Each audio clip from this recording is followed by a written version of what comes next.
What's up, guys? This is Musin. So a bunch of things happened this weekend, and also I guess was June 6th. Okay, I guess you can say this weekend, especially today, where Konami dropped something really relevant about the NWCQ, and also moving forward. So it's not just only going to be affecting one event. I think it'll make the game go a little downhill for some people, and for some others, actually, it'll completely destroy the game. But for most people, it's not really going to affect much of anything. So I'll be going over all the news as well as this new card right here, which is Dark Magic Amulet. But before we go any further, you all know the drill. Smash the like and subscribe button. And also check out my Blue Eyes and Crystron spreadsheet on my website, yacineygo.com. And also shout out to my sponsor, Supreme Pro at tsx1.com, and use Yacin10 for 10% off. And with that being said, let's get right into it. Okay, so Dark Magic Amulet is a normal trap card that reads, you can activate this card during the turn it was set by revealing a spellcaster monster in your hand. So it's really nice that modern trap cards can be, you know, as fast as spell cards, depending on which kind of deck you're utilizing. So obviously in Odeon, Labyrinth, and now this deck, you can use trap cards right away without having to waste any time. So any monster effect is activated in response, very specifically, to the activation of any card that mentions Dark Magician or its effect. Wait, what? Dark Magician? I guess, yeah, there might be a monster that... Yeah, that's true. Because Dark Magician itself doesn't have an effect, but there are monsters that are treated as Dark Magician that have effects, so that's the reason why this confused me at first, but it does make sense. Anyways, you can negate that effect, and if you do for the rest of the turn, the activated effects of monsters with that same original name are negated. Oh yeah, that's true, because it only negates monster effects, so... Okay, so if your opponent tries to Veiler you, you can go, okay, negate that, and then your opponent has to, like, Veiler again, otherwise there's no other timing for your opponent to Veiler you again. So that's really interesting. And actually, this card would have been broken against a card like Appaloosa, which is once per chain anyway, so if you negate it, then it also shuts down, like, all of the other Appaloosas from your opponent, and you can also break boards with this. So this card already has like a decent amount of potential, but it gets even better. So if you special summon Dark Magician while this card is in your grave, you can pay 25, set this card back, and it doesn't get banished when it leaves the field. Honestly, I do like this, the fact that you can mill it, you can discard it, and then reset it back. Obviously, you will have to pay a lot of life points, but that is a-okay if you get to negate monster effects and also prevent your opponent from really being able to use that monster effect again for the rest of the turn. I mean, you can use it, it's just gonna get negated. And obviously, sometimes, like, because of chain links and stuff, your opponent is going to be like one chain link higher, even like responding to your card, even if he's not trying to negate it very specifically, and you can still chain this in order to negate it. So that's actually kind of cool in a way. I don't think it's gonna be like super impactful. Obviously, it's only really playable in Dark Magician, but then again, Dark Magician of Destruction is one heck of a card, so you never know. Anyways, next up we've got some new prize cards actually, and this, I really wanted to talk about this because honestly it really disappointed me. I was not expecting the Day 2 prize cards to be rare. So there was Gaga Magician, there was Caesar, there was Cyber Dragon, I believe, Blue Eyes White Dragon, Charge of the Light Brigade, a couple of other cards. It's really cool that there is the stamp on them, so obviously it does add some value. And also from the looks of it, maybe they might already be... No, actually I don't think they're like already in sleeves, because you can find them on the packs that they give you, and it's like one pack for Day 2, and one pack equals one card. I'm pretty sure maybe it's two cards. I don't know. I'm not sure. But either way, the fact that they're just rare to me is really disappointing, because in case you didn't know, the other prize cards, the card trooper that you get for top 32 at either the YCS or at the WCQs, this one is super rare. And then the effect Veiler, it's like if you win one more round, so top 16, I believe, is an ultra rare. I mean, I've heard some people say that it's top 8, but I'm pretty sure I saw top 16 somewhere. I might be wrong, but either way, when you're like top 8 at a YCS, at least you're getting that Steam Deck, which is at least paying like either your hotel or your flight, like one of the two.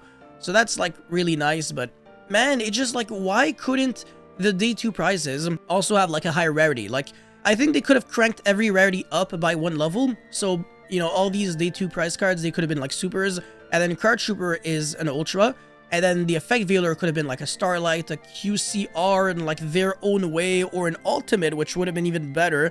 Something like that. I feel like this could have been a much better opportunity for them, because it would have increased the value of the cards without really making them lose that much money, honestly. I mean, if it's in like an Ultimate, then maybe. I don't know how expensive printing Ultimate rares are. But yeah, I don't really feel like Supers and Ultras or whatever, they cost so much money, because when you look at the core sets, think of the amount of super rares and ultra rares that Konami have printed that people have probably burnt in their life. Like millions, easily millions, because most of these foils actually suck at the game, like completely have no potential.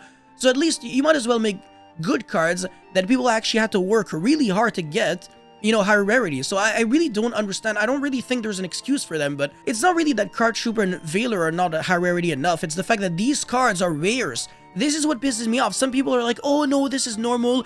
This is how it should be. I'm like, bro, it's still a day 2 of a YCS. If you don't top the event and you made day 2 and that's all you've got, this is kind of sad. I don't know. It's just like, it's almost like a troll. Like, you might as well just give me nothing at this point if I can't sell it for more than like $5, you know? Like, it's just like, it really wouldn't have been any harder for them to make the price for day 2 better without, you know, increasing any of the overhead, but whatever. I guess some people are always gonna find a way to counter-argue anything that I say, so I do believe that most people are on me on this one. I think most people are not really happy about the fact that these cards are rares, but that's just me. Anyways, I am blocking the text here, so hold on a second as I... there you go. Okay, yeah, hey, there you go. I'm now on the bottom left. We're gonna be reading this section here because this is pretty big and this has been circulating quite a lot on YouTube and, you know, Zodiac Duelist, whatever, Facebook. It's all over my feed now. I just scroll for like 3 seconds and there is no way I'm not seeing like some Time Wizard memes and stuff like that. At first I didn't actually know, I just didn't understand anything. And when I read this, I was like, ah, alright, that's what people are complaining about. So if you don't know already, let's cover it together. Okay, so obviously this is completely new. And by the way, I am quite literally on the Konami website right now. So it's not even like a third party or something. This is not fake news. This is legit. So what are the rules for a Time Wizard tournament? Again, new. Time Wizard events use the available cards Forbidden and Limited List rule regarding drawing of the first turn, and the dueling field of the selected Time Wizard format. You're now playing with an extra monster zone, and you actually do draw a card going first. So in other words, we're actually looking at, you know, old school formats, you know, how they used to work, right? So far, you get to, you know, you follow what I'm saying. You go first, you have 6 cards in your hand. You don't have 5 cards. I mean, you have 5 cards and then you draw a card on the draw phase. Ooh, okay. Anyway, starting at the NWCQ, current game mechanics and the current card text will be used for Time Wizard events. So in other words, this completely cancels all the logic that they had before. So the fact that you're drawing 6 cards on your first turn, the fact that, you know, there is no extra monster zone and stuff like that, Konami almost created a new format that is basically a fake format. And the reason why I say this is because Edison is a game that thrives off of, you know, the old school mechanics of, you know, turn player priority of, oh, you got a compulsory evacuation, is it evacuation escape device? Whatever, the compulse. There you go. And then I've got rescue habit. I'm just gonna go normal summon, then prio effect. Or like, you got a bottomless trap hole. Okay, well, summon Judgment Dragon effect on summon right away. And then you can't use bottomless before I use Judgment because that's how it used to work back in the days. There's also some other weird rulings that to me just make no sense. One of them that I'm pretty sure has been corrected over the years. Mandatory effects that used to trigger even if they were like illegal activations, like there's a Thunder King Ryo on the field, and then there's like a Dragoons that can still activate its effect, even though like you can't search just because it's mandatory. Like this makes no sense, obviously, like mandatory effects should not be able to search if the activation is illegal, but now Konami is just saying like screw everything that just allows this format to make sense and be nostalgic for players.